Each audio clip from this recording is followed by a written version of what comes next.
Assalamualaikum warahmatullahi wabarakatuh. Kenapa lega kali? Alhamdulillahirabbil alamin wassalatu wassalamu ala asrofil anbiya'i wal mursalin wa ala alihi washabihi ajmain amma ba'du. Segala puji bagi Allah yang telah memberikan rahmatnya kepada kita semua sehingga kita dapat melakukan kegiatan kita sehari-hari ini. Kemudian selamat bertakaikan salam kepada Nabi kita, Nabi besar Muhammad sallallahu alaihi wasallam. Karena dengan beliau kita dapat menjadi muslim yang baik dan benar. Kemudian kata takzim kami kepada dosen pembimbing kami Pak Sodikin MA sebagai pengampu mata kuliah Ad-Dakhil fi Tafsiril Quran. Dan kepada teman-teman sekalian, semoga dirahmati oleh Allah Subhanahu wa taala. Adapun saya Khairusmini ingin mempresentasikan judul makalah kami yaitu memberi Ad-Dakhil fi Tafsiril Quran. Baiklah, kami akan mempresentasikan pro dan kontra dalam Ad-Dakhil fi Tafsiril Quran.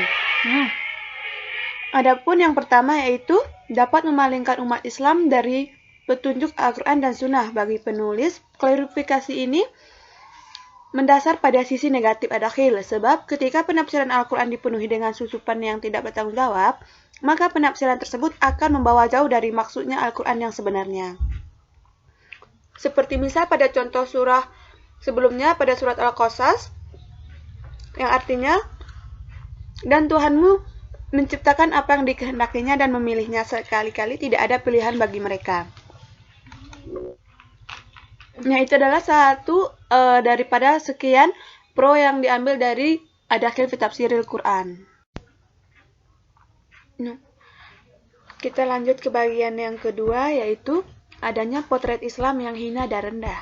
Salah satu contohnya adalah seperti penafsiran orang-orang Syiah pada kalimat Qorokab dalam surah Al-Baqarah ayat 67 yang artinya, dan ingatlah ketika Musa berkata kaumnya, sesungguhnya Allah menyuruh kamu menyembelih seekor sapi betina. Mereka berkata, apakah kamu hendak menjadikan kami buat ejekan? Musa menjawab, aku berlindung kepada Allah agar tidak menjadi salah satu seorang dari orang-orang yang jahil. Mereka menafsirkan kata Tarokab ada sebagai Aisyah, istri Rasulullah Shallallahu Alaihi Wasallam. Dan yang ketiga, orang awam akan semakin percaya dengan khurafat dan tahayul. Ada beberapa ahli sejarah yang menceritakan bahwa Ka'bah adalah bangunan batu yang diturunkan dari langit pada masa Nabi Adam dan Hawa. Setelah itu, Ka'bah kembali diangkat ke langit, kemudian diturunkan lagi dengan sebab adanya angin topan.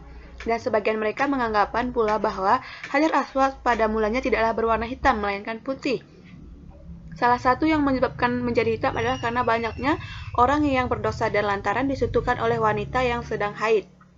Nah, itu bagian ketiga mengapa adanya pro dan kontra di dalam Ad-Dakhil fi Tafsiril Quran.